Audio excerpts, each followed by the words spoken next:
Bem-vindos a mais um pós-jogo aqui no Camisa 12. Muito obrigado a todos vocês que estão sempre ligados aqui no canal. Já sabe qual é o nosso ritual. Vai clicando em curtir. Se você não é inscrito ainda, inscreva-se agora. Já somos mais de 110 mil inscritos. Alguns deles membros do canal. Se você não é membro ainda, clique no botão aqui embaixo. E vários desses membros assistiram o Cachorrada Podcast dessa semana com o Rodolfo Gropen, que foi maravilhoso. Várias histórias de bastidores do Atlético. Na quinta-feira tem outro com o Leandro Figueiredo, que vai contar a história dele com o Atlético e dele como funcionário do Atlético. Ele que participou diretamente da negociação com a Adidas, e o podcast acontece horas antes do lançamento da coleção da Adidas com o Atlético. Um trabalho desse de pós-jogo, podcast, que só é possível com parcerias como a da KTO, que o link está aqui na descrição, uma plataforma de lazer para você apostar no Galo. E eu prometi que ia fazer um sorteio de um boné aqui no pós-jogo. Quem me mandar o print de uma aposta mais maluca para o fim de semana contra o Juventude, depois eu vou combinar de mandar um boné para você. Eu vou escolher alguma. Coloca hashtag FaelKTO para eu identificar todo mundo que mandou a imagem. Aí você me manda lá no Twitter a aposta mais maluca para Galo e Juventude. Eu vou combinar de mandar um boné da KTO. Você que não tem cadastro ainda, faça o seu cadastro e utilize o cupom CAMISA12, o 12 por extenso. Bora falar sobre Galo e Emelec. Um adversário que vinha de uma crise interna muito grande. Eu vi uma matéria, eu preciso dar os créditos. E eu esqueci o nome para dar os créditos. Mas do portal UOL. Esqueci o nome do jornalista, não é do Vitor Martins, apesar dele ser do portal UOL também. O cara fez um raio-x do Emelec sobre a crise vivida lá. Política, perdeu o craque. E aí eu comparei a um cenário guardadas as devidas proporções com Flamengo e Fortaleza. Tanto que o Flamengo trocou o treinador. Tanto que o Flamengo está tendo que ir para o mercado. Tanto que o Flamengo está tendo protesto de organizada no centro de treinamento. O que o Atlético fez? O Flamengo queria inverter a situação. Tocar a bola, trabalhar, fazer a torcida jogar contra o Atlético. Um turco que já estava virtualmente demitido, se é que isso existe, esse termo, um técnico virtualmente demitido, mas o Atlético não deu chance para o azar. Foi lá, nocauteou o Flamengo, 2, 3 dias depois encontra novamente e amplia a crise rubro-negra. Pega um Fortaleza que, apesar de estar classificado na Libertadores da América, na zona de rebaixamento do Campeonato Brasileiro, no Z4 do Campeonato Brasileiro, vai lá, começa, apesar do susto inicial, mas começa uma pressão ali e, sem dúvida nenhuma, a crise atual do Fortaleza, a situação vivida pelo Fortaleza, pesa, e o Atlético usou a seu favor para a virada do jogo. Jogou a crise contra o adversário, algo que faltou hoje. A gente vai tentar entender por que não deu certo, mas era o cenário perfeito para jogar a crise contra o adversário, jogar a torcida contra o time, algo que já fizeram demais com a gente aqui, já que torcedor nos 4 cantos do mundo tem um comportamento ansioso quando a bola rola, porque a emoção fica à flor da pele. Nós temos um ritual aqui então de falar do adversário. A gente falou outro ritual, o roteiro do pós-jogo é falar sobre a arbitragem. Hoje eu tive uma raiva atenuada pela arbitragem, apesar de quem comentava lá na transmissão do jogo, né? Não precisa falar, vamos focar no jogo do Galo e Emelec. Mas por que tive minha raiva atenuada? Porque, na minha opinião, o árbitro erra ao não expulsar o jogador que acerta o rosto do Guga com as travas da chuteira. Ao fazer aquele movimento de erguer o pé com sola naquela altura no rosto do jogador, ele corre o risco. E ao acertar, na minha opinião, você pode dar a sua opinião, ele merecia a expulsão.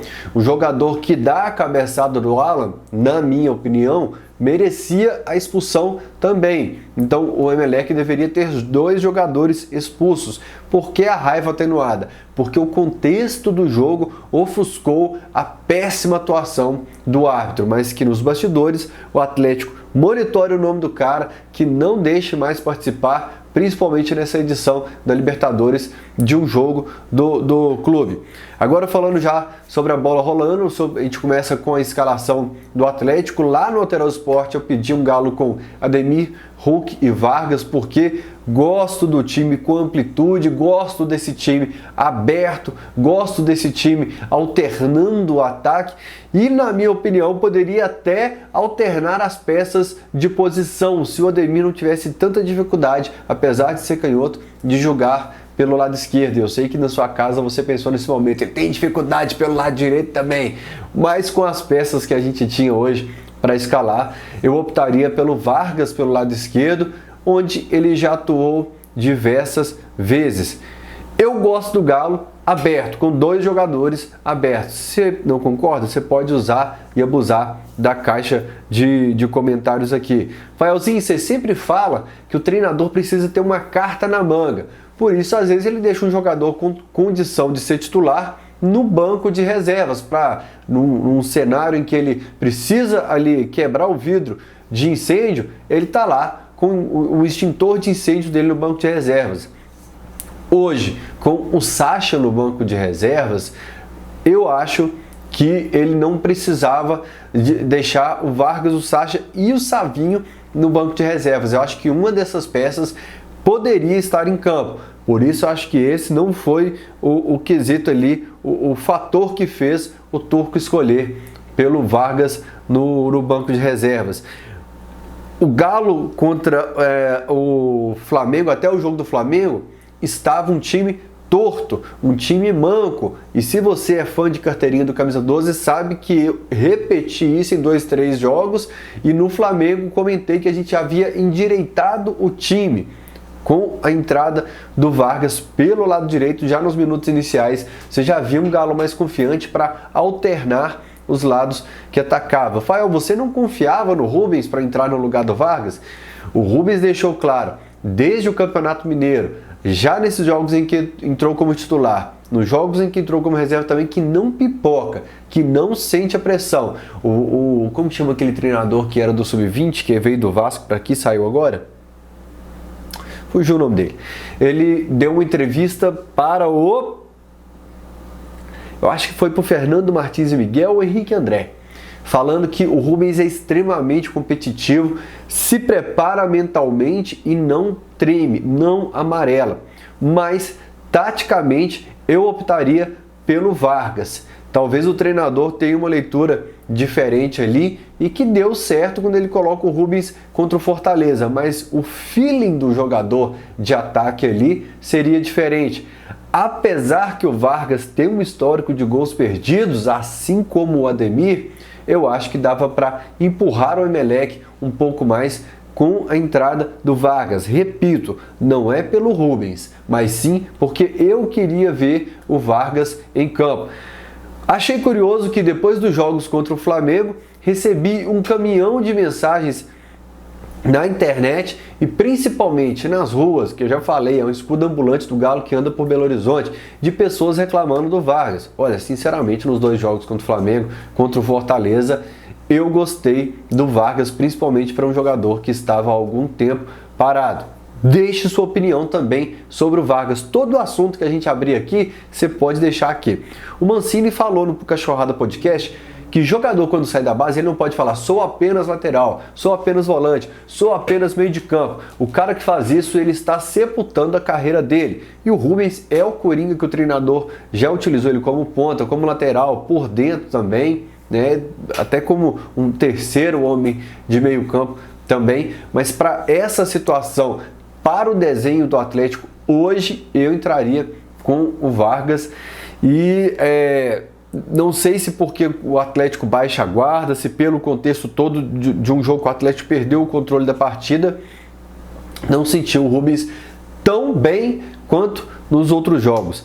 Minha preocupação com o Alan e Otávio em campo era criar aquela indefinição de função de cada um. No contra-ataque, quem vai sair primeiro? Quem vai ser o cão de guarda? Quem vai ser o primeiro volante? Eles se entenderam muito bem contra o Flamengo. Eu até lembro que eu comentei. O Jair não estava mal no jogo. O Otávio entra e melhora ainda o meio-campo do Atlético. Foram atuações seguidas muito boas dos dois, mas ainda era o meu medo. Se a gente teria aquele mesmo problema que a gente teve com 3 zagueiros, sabe? E agora é também a minha dúvida para o jogo da volta. 3 zagueiros do jogo do Fortaleza, em que se criou um buraco no meio-campo, à frente da defesa, em que o Romarinho pôde chutar de fora da área, em que o jogador que partiu com a bola no contra-ataque pôde escolher aqui, acho que no Igor Rabelo, que tomou uma decisão errada. Não sei se o Rubens estava no lance, acho que o Rubens não estava nesse lance, ainda não havia entrado na partida, né? Mas há uma definição muito grande no contra-ataque, e eu sempre vou ter essa preocupação quando a gente tiver uma nova dupla de volantes. Por isso, me preocupa também o jogo da volta contra o Emelec, porque o Alan foi expulso. Falando primeiro sobre o comportamento do Alan. Quem é fã de carteirinha do Camisa 12, é a segunda vez que eu uso esse termo hoje, sabe que a gente sempre destacou que o Alan, quando focou no futebol e deixou de ser um lutador de MMA, o futebol dele cresceu demais. Mas só foi expulso agora. Gente, se você acompanha todo o jogo do Atlético, se você é um cara que vive e respira Atlético, que é bom de memória, que não é meu caso, mas nesse caso para o Atlético minha memória funciona, o Alan em 2022, não só no jogo de hoje, ele vem mostrando características daquele jogador que o adversário pressiona, aperta, porque só sabe que pode estourar e que pode ser amarelado, que pode ser expulso. Vários adversários faziam isso em 2020, tentaram em 2021 e esqueceram o Alan depois que viu que ele estava mudado. Em 2022, isso voltou a acontecer. E vou dar um exemplo do Alan do outro lado da mesa. O Marinho, quando é amarelado contra o Atlético, jogando pelo Flamengo, o Alan no lance seguinte vai lá pressionar o Marinho e provocar e tal, porque sabe que o Marinho é um cara que pode estourar a qualquer momento e que pode ser expulso. Cara de seleção, pilar do time do Cuca, que é o termo que eu sempre uso para falar, joga muita bola. Eu parei de silcar minhas camisas porque silk sai na hora que eu lavo, que tem um monte de B.O. envolvendo o silk, mas se eu fosse silcar o nome de alguém na minha camisa, seria o do Alan. Eu sou fã de carteirinha do Alan. Se ele tivesse um canal no YouTube, Alan, eu ia esperar você enviar o pós-jogo de madrugada só para assistir, porque eu gosto mais de você. Mas hoje, você, na minha opinião, é mais responsável pelo placar do que o Hulk e o Nathan Silva. Agora eu tô na dúvida se eu falei merda. Tô na dúvida. Você acha que eu falei? Tá bom, vou colocar no mesmo pote. Porque não só por estar com um número inferior, mas o Atlético sente, psicologicamente, a moral do time, a insegurança bate. Aquele Atlético seguro dos jogos contra o Flamengo, aquele Atlético confiante que iria virar o jogo contra o Fortaleza, some naquele momento e eu volto a ver características daquele Atlético inseguro. Agora sobre o substituto dele para o jogo da volta.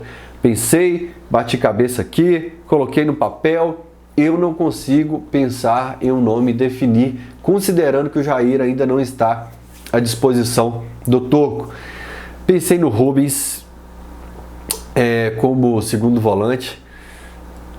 Não sei se ele vai conseguir como marcador para o combate, pensando que o Emelec vai apostar no contra-ataque, se ele não vai se empolgar e subir demais. Hoje eu vi o Arana dando uma bronca nele no lance lá, o Hever também conversa muito com ele, não sei se ele vai se empolgar. O Caleb, eu tô doido para queimar minha língua.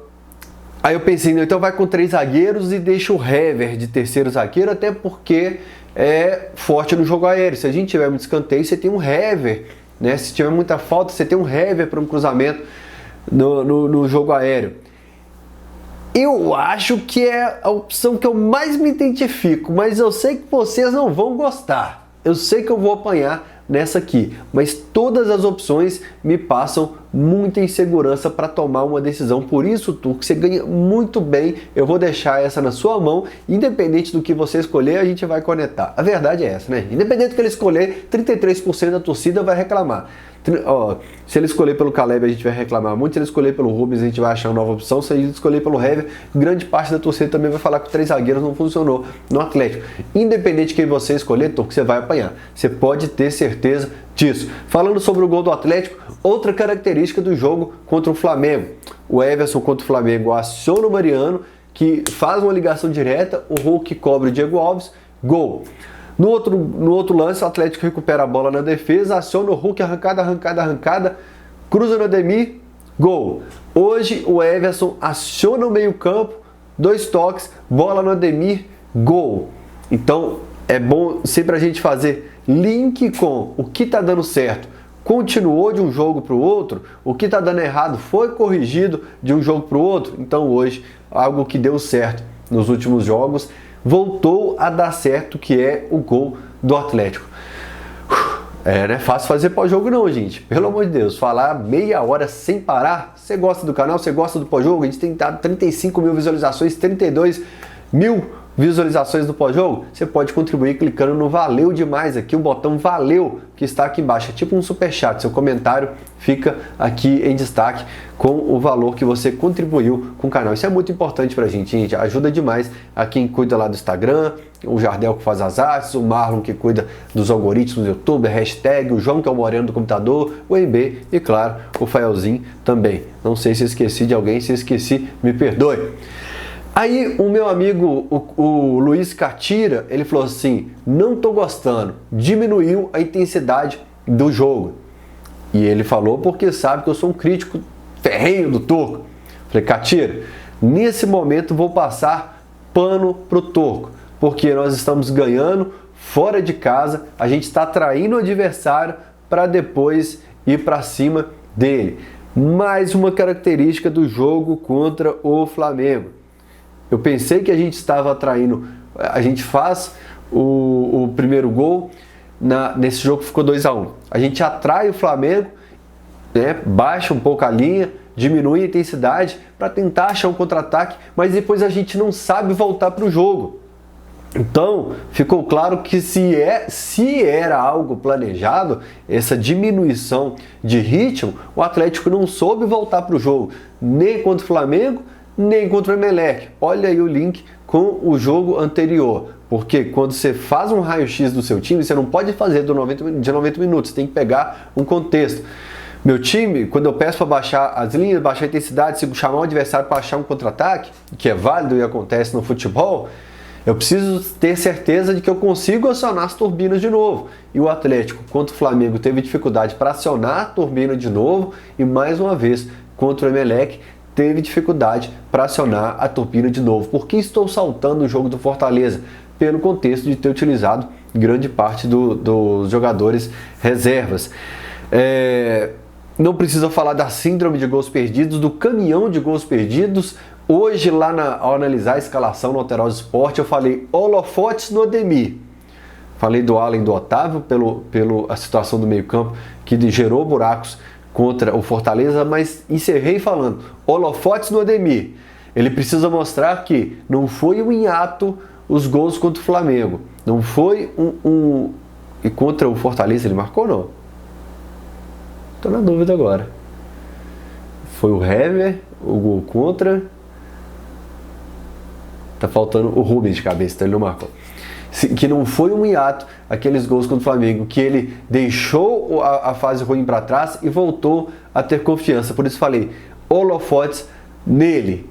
E é nítida a falta de confiança do Ademir. Eu não sei até onde vai a dificuldade dele para finalizar e até onde a falta de confiança para fazer isso o impede de raciocinar naquele momento.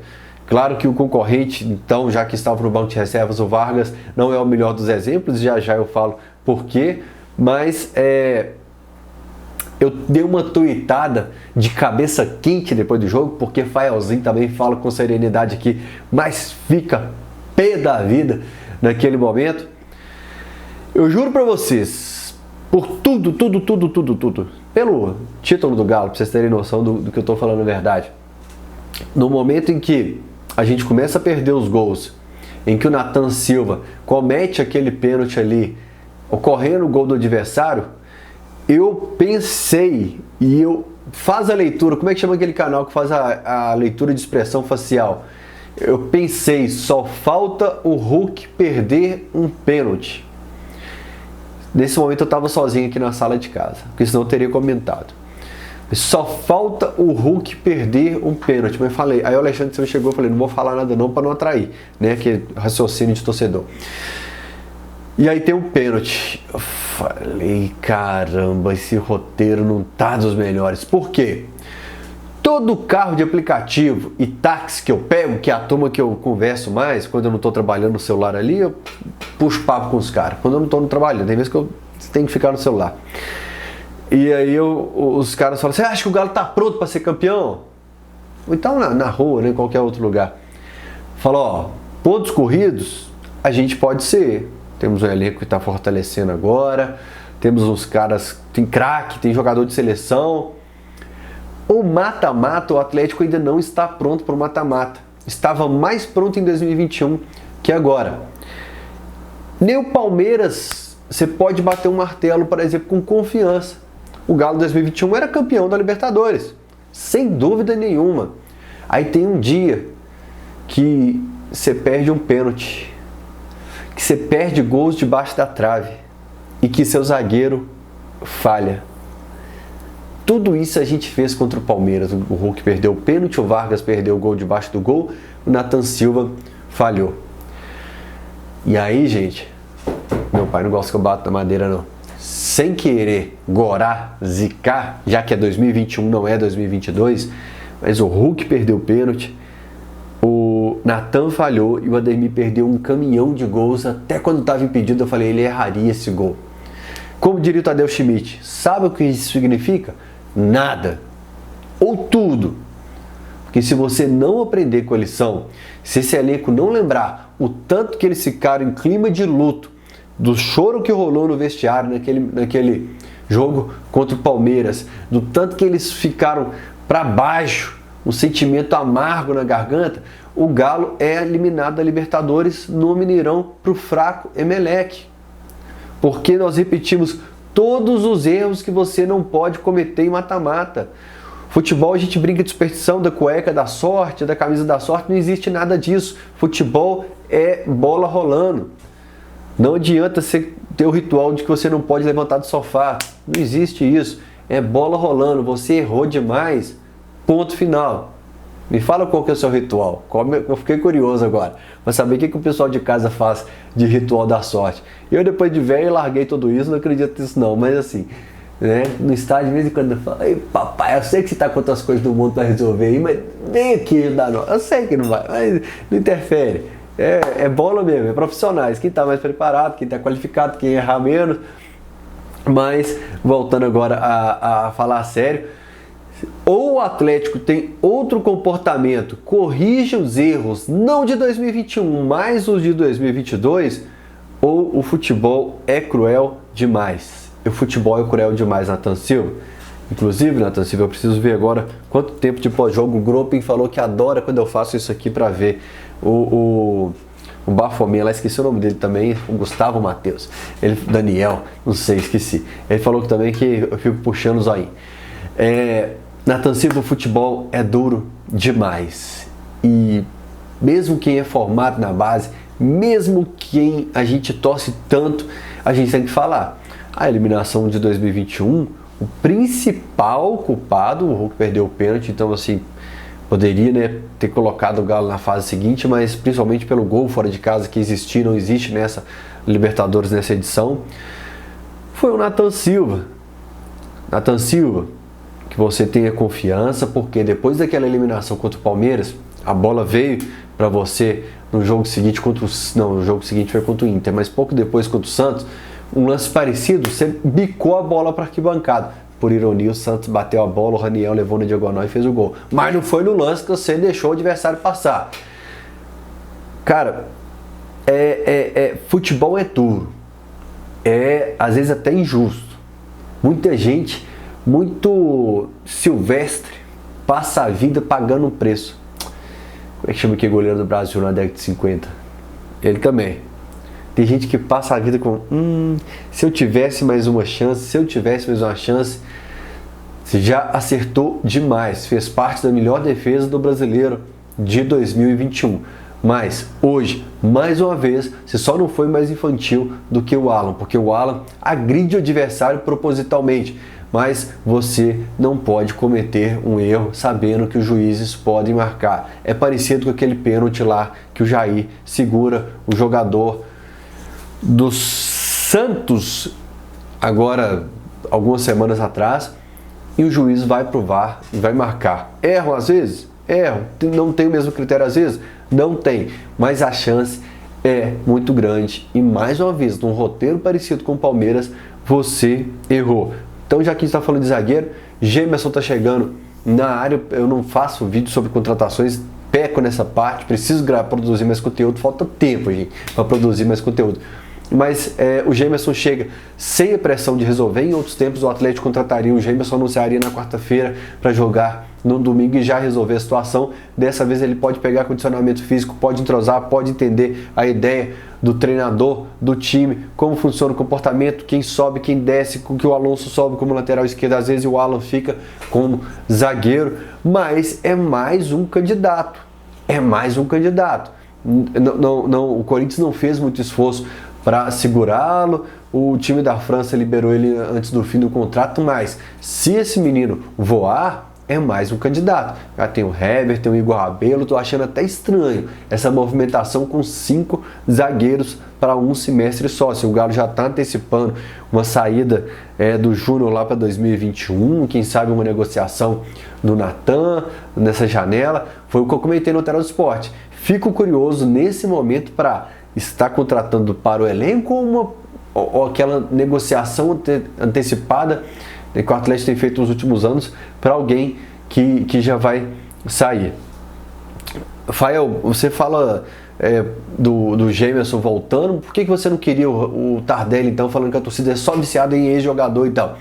Calma, gente. Gemerson tem 29 anos. Até me preocupo se o Rodrigo Caetano só foi na situação mais fácil de mercado. Um cara que a torcida já gosta, campeão por aqui, eu sou fã do Gemerson, ou se existe uma análise. Porque a informação que eu tenho é que o único reforço que foi aprovado pelo Siga foi o volante Otávio. Então, se nós temos um Siga, se nós nos gabamos dele, nós precisamos segui-lo. O Atlético já deixou claro que não vai gastar, que vai pegar só jogador livre no mercado.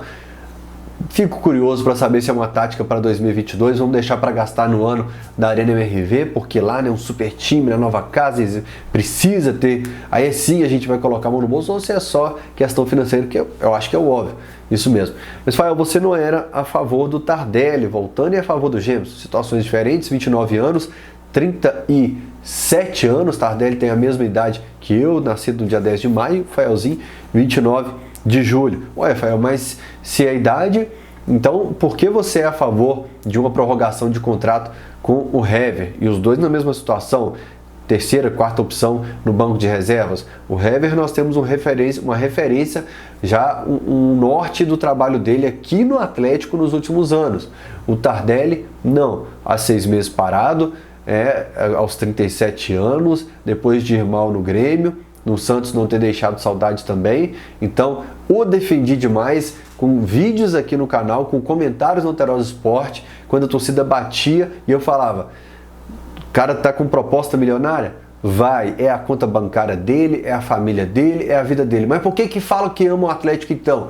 Ama, torce, e isso não muda nada o fato dele amar o Atlético, de torcer pelo Atlético. Mas profissional precisa olhar a carreira dele. É um jogador de futebol. Existe uma diferença. Você queira que não, existe sim uma diferença.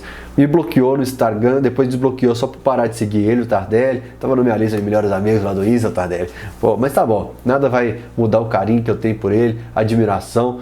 Ídolo demais, tá até faltando alguma coisa. Eu tenho Cuca aqui, eu tenho Vitor, Ronaldinho, Hulk, eu tenho Luan, Donizete, Calil, Levi, Léo Silva, Rocha, Gemerson. Eu tenho uma máscara do Gemerson aqui em cima na minha parede e falta alguma coisa do Tardelli aqui em casa. Deixa eu ver se eu dou um pause na câmera. Eu vou fazer o seguinte, eu vou dar um pause aqui e volto a falar de Galo e Emelec. A gente não trouxe o Tardelli, mas o Pedrinho já está em Belo Horizonte, assim como Allan Kardec e Gemerson. Já é questão de tempo para anunciar o Pedrinho. Ótima movimentação de mercado do Atlético, principalmente o Pedrinho. O Kardec acho que vem mais, assim como o Gemerson, para um Godinho que não deu certo. Acho que o Kardec vem para um Fábio Gomes que não deu certo. E pelas entrelinhas do Rodrigo Caetano, o Pavão também é questão de tempo em que ele já pode comentar sobre a transferência do jogador, provavelmente já no final da final dessa semana. O Rodrigo Caetano talvez já possa falar sobre a situação e quando se apresenta o Pavon. Fico sempre naquela dúvida: contratação para reforçar, para agregar, ou reposição para alguma eventual saída? A gente vai passar esse período de janela de transferências extremamente tensos. Sobre o treinador, a gente tem que falar sempre do Turco, né, que é um personagem central dos últimos jogos do Atlético pela pressão que vive. Acho que pecou para demorar a mexer no time. Eu reclamo muito quando mexe, e quando não mexe eu reclamo também. Mas eu espero sempre que o treinador faça a análise rápida, instantânea do que precisa mudar. O Emelec estava muito próximo do gol, o Emelec estava no domínio da partida. Se ele deixou o Ademir apostando em contra-ataque ali, pensando como o Turco, por que o Turco não fez as substituições, talvez tenha sido isso, mas acho que o Vargas poderia ter essa velocidade, né, e ajudar um pouco mais no combate, estava com mais perna. Acho que já até o Rubens talvez já desse para tirá-lo e colocado um Hever para um jogo aéreo na defesa e no ataque também. Eu esperava uma substituição, uma leitura de time mais rápida, mas aí eu estou falando também no chute. Uma substituição aleatória que eu pensei, que já que ele colocou o Rubens, né, como esse jogador de frente, que vezes hora ou outra ia por dentro, ou que permitia que o Arana fosse por dentro e ele ficava na lateral esquerda, até o Dodô, que não joga há algum tempo, mas que permitiria, né, descansado ali, essa movimentação no meio campo, para dar um pouco mais de pegada, já que o Dodô poderia compor essas peças de meio campo. Se tivesse em forma, era até um candidato para jogar na semana que vem, e precisa de alguns minutos. Tomara que isso aconteça já no final de semana. Joga muito o Dodô. Fael, você coloca o Turco como culpado? De jeito nenhum, mas de longe. Nossa Deus, eu já coloquei na conta do Turco os pontos positivos e negativos do Fortaleza, mas coloquei pontos positivos. Então, Alan, Nathan Silva, Hulk, Ademir, arbitragem. Por isso, hoje eu não posso descontar um caminhão de mágoas de outros jogos na conta do Turco. Errou, acho que deveria ter mexido mais rápido. Acho que o time, como eu falei, não soube voltar para a partida quando recuou aos 35 minutos do primeiro tempo ali, né, do primeiro tempo. Mas na lista, no ranking de culpados hoje, o Turco tá lá igual os cavalinhos do Fantástico lá para trás, lá aquele cavalinho que já tá meio cansado lá para trás. O Emelec passou a oferecer contra-ataques para o Atlético. A gente tem penalidade a nosso favor. O Hulk, que perdeu contra o Boca, perdeu contra o Palmeiras, perde hoje novamente. E aí, é claro que eu falei que o futebol é duro com o Nathan Silva. É claro que o futebol ele gasta uma gordurinha de crédito que tem com a gente. A raiva que a gente ficou do Nathan Silva e do Alan até não é a mesma do Hulk. Você sabe disso, que você nesse momento está mais puto com o Nathan Silva e com o Alan do que propriamente com o Hulk. É um futebol que permite essa gordurinha, esse negócio do cara ser meio intocável, mas que gera o alerta para um treinamento de penalidades para quando for necessário. A proposta de jogo do Emelec no Mineirão provavelmente será essa de contra-ataque, assim como foi o Tolima principalmente, e assim como foi o Fortaleza 2021 e 2022, em que o Fortaleza tinha essa proposta de contra-ataque, assim como o Fluminense aproveitou muito bem os contra-ataques, e é um fator, algo no Atlético que as luzes amarelas estão ligadas e me preocupa demais. Antes de gravar o pós-jogo, tuitei: não precisa convocar a torcida, é obrigação lotar o estádio. Claro que a turma é meio dodói. Ô, gente, vocês são meio dodói. Eu falei do jogo do Flamengo assim: a torcida hoje estava mais tensa do que no jogo de domingo contra o Flamengo, na quarta-feira. Você falou no pós-jogo, o Fael falou no pós-jogo que a torcida não cantou. Vocês são dodói demais. Essa galera da internet tá uma geração dodói demais. Tá falando... Falei que a torcida estava mais tensa. Estava. Reafirmo o que falei. E assim como falei na quarta-feira que 2-0 o setor laranja continuou cantando. O comportamento da torcida tem que ser parecido com o jogo contra o Flamengo. O primeiro, esqueceu se o treinador estava balançando no cargo ou não, se havia errado ou não. Então a gente tem que esquecer, naquele momento, se o Hulk perdeu o pênalti, se o Nathan Silva falhou. Não tem que vaiar, não tem que perder a paciência com o Nathan Silva com a bola rolando. É um jogo para classificar o Atlético. Péssimo horário, que a diretoria acerte no preço dos ingressos. Infelizmente a gente vai ter que faturar menos para encher mais o Mineirão.